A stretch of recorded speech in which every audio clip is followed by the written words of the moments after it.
Towa and the Guardians of the Sacred Tree has been something I've had my eye on since it was first shown at Summer Games Fest this year. This game is incredibly special in the way it presents itself and the way it plays. I want to give a huge shout out to Bandai Namco for giving me the amazing opportunity to play Towa and the Guardians of the Sacred Tree early. I played a whopping 4 hours of the game, and there's so much to unpack in here, and that's what I plan to do in this video. If you're not subscribed already, then hit the subscribe button for more content like this where I dive deep into the best JRPGs out there. So with all that said, let's get into it.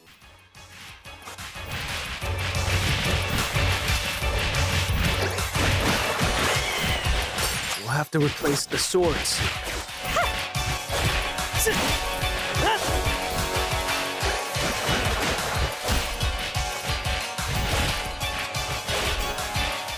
Towa and the Guardians of the Sacred Tree is a roguelite through and through, but there's a lot more than meets the eye here. Think Hades, but with a lot more systems beyond just the combat. There's a ton that goes into preparation. In fact, in Towa, it seems that just about everything is gamified and designed for your interaction as a player. Blacksmithing and building out your weapons, fishing to gather food for upgrades, using material to gain an edge with different characters. It's all here, and the preparation is just as important as your actual skills in the field. There aren't just minor upgrades to your characters that you'll see incrementally over a stretch of time. If you tweak things right, you'll see substantial improvement immediately. I actually really enjoyed the fishing aspect. I mean, I do that in most games. I think I got lost in fishing in Stardew Valley, for example. And fishing may seem like a fun minigame here, but it has a lot of practical purposes. The fish you catch are worth fishing points, which can be redeemed at the various fishers around the village. The fishers sell things you can't buy otherwise, including inscriptions that you can equip at the Eureka Tower that can give you an edge early on. It's actually really incredible that it seems like nothing is forced in there or just there for the sake of existing. I really enjoyed exploring all the different ways you can customize a run. Another thing I loved doing was talking to everyone in the village. When I was back at Shinju Village, I spoke to anyone and everyone I saw.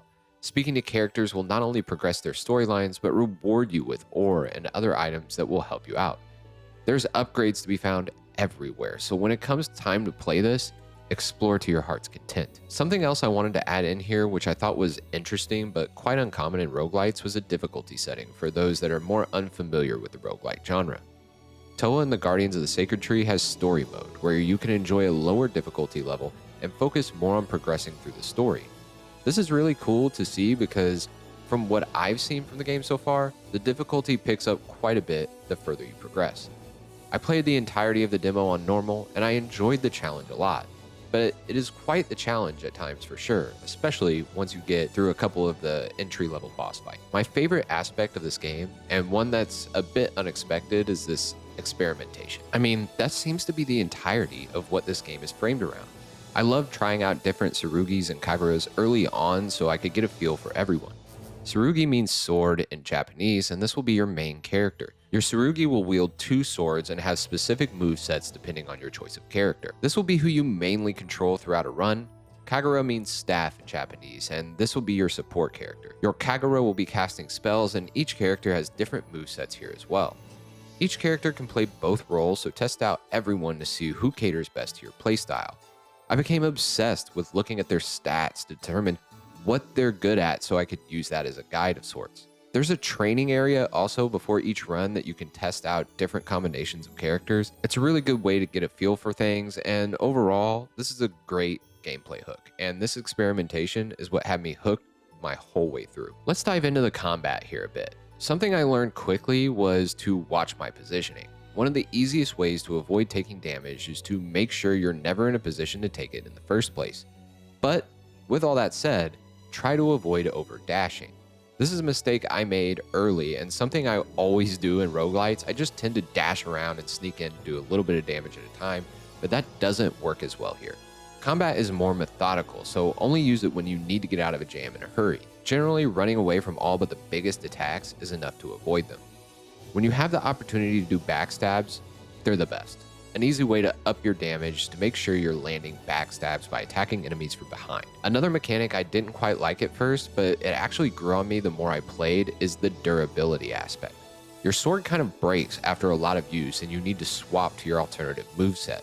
It's easy to get laser focused on the enemy, but be sure to keep an eye and actually your ear as well on your sword's durability. There's actually a sound that happens when it breaks. Swap to your alternative moveset and you're good to go. I found it easiest to just listen for that shatter sound personally. This will definitely signal it's time to swap. If you don't swap it out though, when it breaks, you'll only do half the damage you normally would. I grew to like this because it requires you to use everything you have at your disposal and get used to how the characters feel and how they play. I do want to briefly talk about builds as well. In my preview, it became clear that this is a big part of Towa and how you progress and scale up.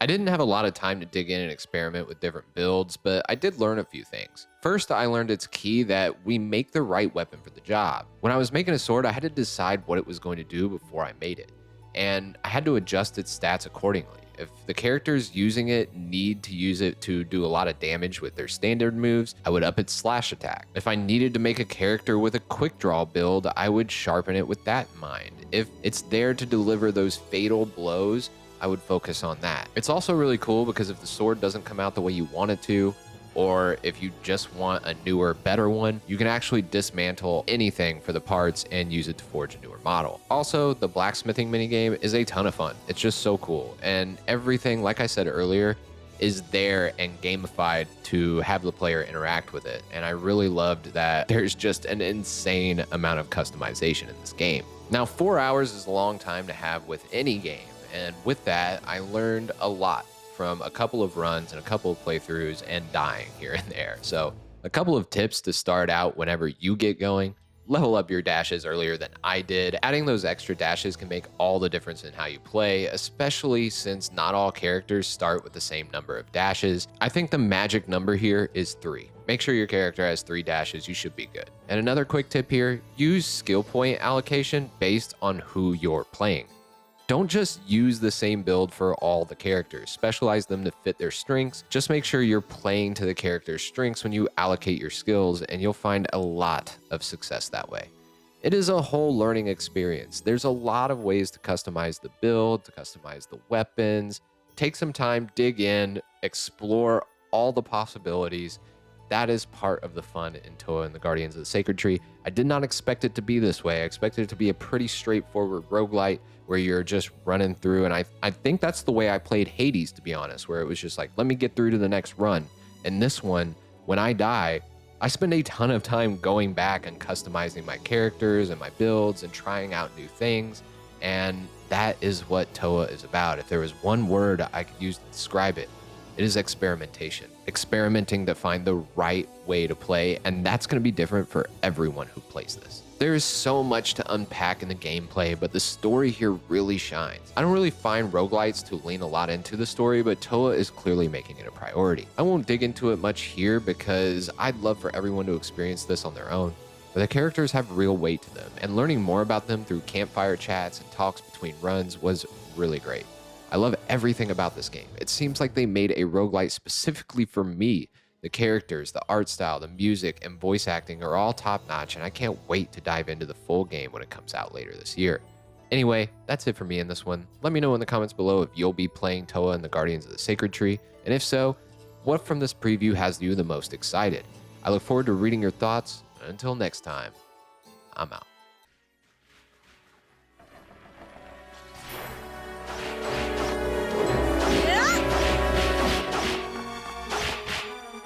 You're next on my list. One or 100. Yeah.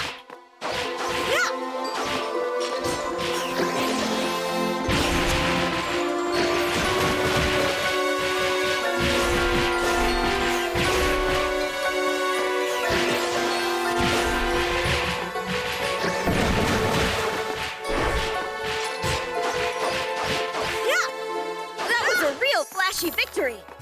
That was so much fun.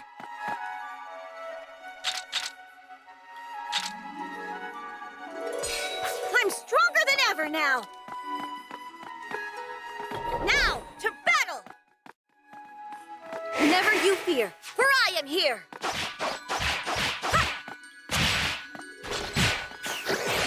Die, die, die, die! Take that!